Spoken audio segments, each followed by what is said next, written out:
Welcome to Aging Together, a podcast dedicated to exploring the challenges and opportunities of caring for our aging loved ones. This podcast is a product of Caregiver Consulting and Healthy Solutions, a private consulting practice dedicated to helping you navigate the aging process with ease. Together, we will dive into a wide range of topics, including health and wellness, financial planning, caregiving, and more.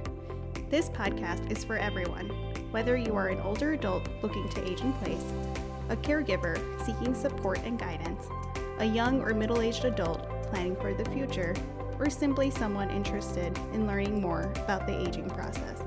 I hope you'll join me on this journey. Let's navigate aging together. What's up, everyone? I'm your host, Pooja, and you're listening to Aging Together. Continuing on with Fall Prevention Month, September is also National Self-Care Awareness Month. For many older adults, self-care and fall prevention go hand in hand, as nearly 80% of falls in the home are in the bathroom during personal self-care tasks. While sensitive, it's crucial to address these critical aspects of senior health. I'm here to provide you with valuable insights, tips, and resources to help seniors maintain their dignity and independence while managing incontinence. In this episode, I'm taking a dive into how to manage incontinence and toileting issues in older adults for fall prevention and independence with self-care tasks. Incontinence and toileting issues can be a sensitive and often taboo topic, but it's an important one to address as incontinence is a common problem among older adults that can significantly impact quality of life. To kick things off, let's start by understanding what incontinence is and why it's a prevalent issue among older adults. Incontinence refers to the inability to control one's bladder or bowel movements, leading to the involuntary loss of urine or feces. Incontinence can affect seniors for various reasons, including aging, medical conditions, medications, surgery, or lifestyle factors. It's essential to recognize that it's not a normal part of aging, but rather a medical condition that can often be managed. Incontinence can be a temporary issue, or it can become a chronic issue. Now, let's explore the different types of incontinence, because understanding the type can help with management strategies. There are 4 types of incontinence, and each type has unique causes and management approaches. First, there's stress incontinence. Stress incontinence is the involuntary leakage of urine that occurs during activities that exert pressure on the bladder, such as coughing, sneezing, laughing, or lifting heavy objects. It typically results from a weakened pelvic floor muscle or tissues, which support the bladder and urethra. Common causes include weakened pelvic floor muscles due to childbirth, obesity, or aging. Next up, urge incontinence, also known as an overactive bladder, characterized by a sudden, intense urge to urinate that is difficult to control. This condition leads to involuntary urine leakage before reaching the toilet. It is often caused by an overactive bladder muscle that contracts too frequently. It can result from conditions like urinary tract infections, neurological disorders, or even certain types of medications. Third, overflow incontinence.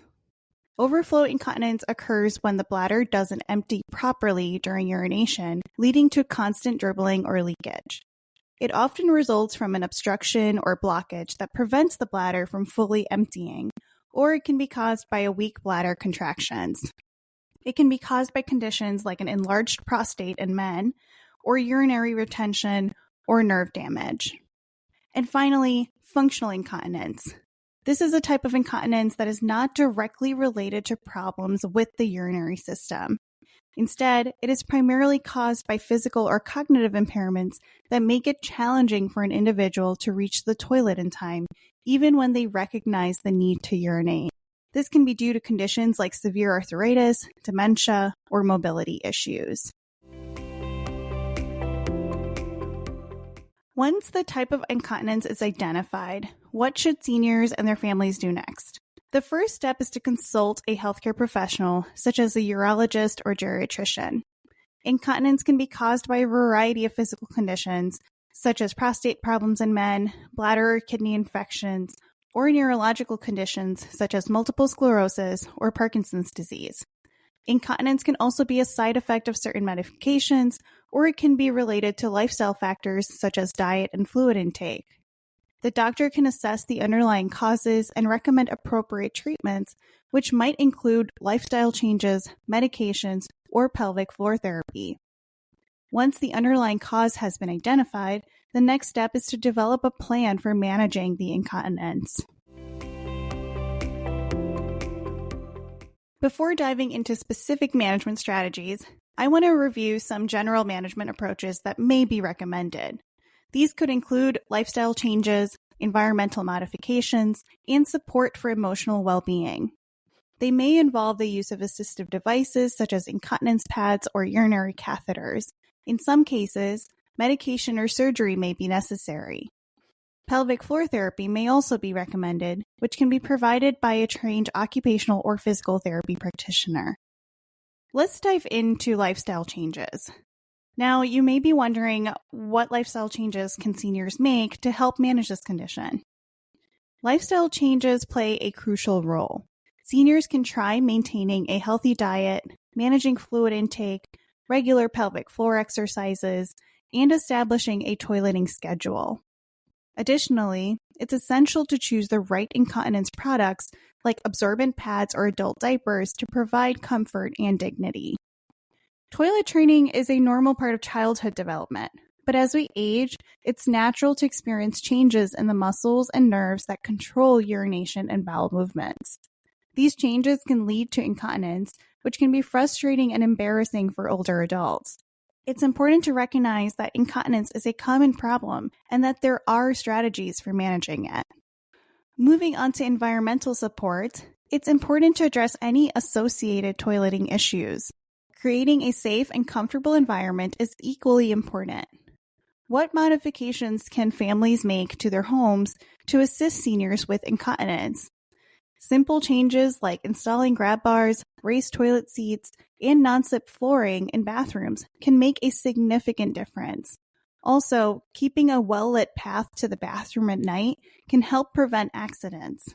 It may also involve providing assistance with activities of daily living, such as bathing or dressing. And finally, supporting emotional well-being. Incontinence and toileting issues can be difficult for older adults to discuss, even with their healthcare providers. Managing incontinence isn't just about the physical care, but also the emotional well-being. It's important to create a supportive and non-judgmental environment where older adults feel comfortable talking about these issues. How can seniors and their families address the emotional impact of this condition? It's essential to maintain open communication and offer emotional support. Encourage seniors to talk about their feelings and seek counseling if needed. Remember, maintaining dignity and respecting their privacy is crucial. It's also important to recognize that managing incontinence is a team effort that involves the older adult, their healthcare provider, and any caregivers or family members. By working together, you can develop a plan that addresses the underlying cause of incontinence and helps older adults maintain their independence and quality of life.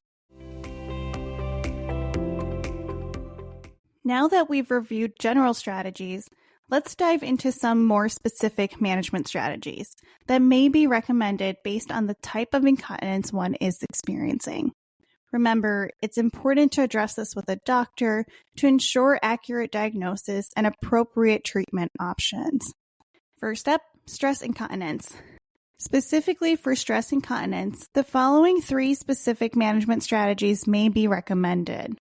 1. Pelvic floor exercises, or also known as Kegels, to strengthen the muscles that support the bladder. 2. Lifestyle changes like weight management and avoiding heavy lifting. And 3. Surgical options such as a sling procedure or bladder neck suspension in severe cases. For urge incontinence, 3 strategies are bladder training techniques to gradually increase the time between bathroom trips, medications to relax the bladder or reduce urinary urgency, or lifestyle modifications like avoiding caffeine and bladder irritants. For overflow incontinence, catheterization to empty the bladder regularly may be recommended. Additionally, treating the underlying cause, such as addressing prostate issues or nerve damage, may be recommended. And finally, medications to help the bladder contract and empty more effectively may be recommended. And finally, for functional incontinence, creating a more accessible living environment with aids like grab bars and raised toilet seats could make a big difference.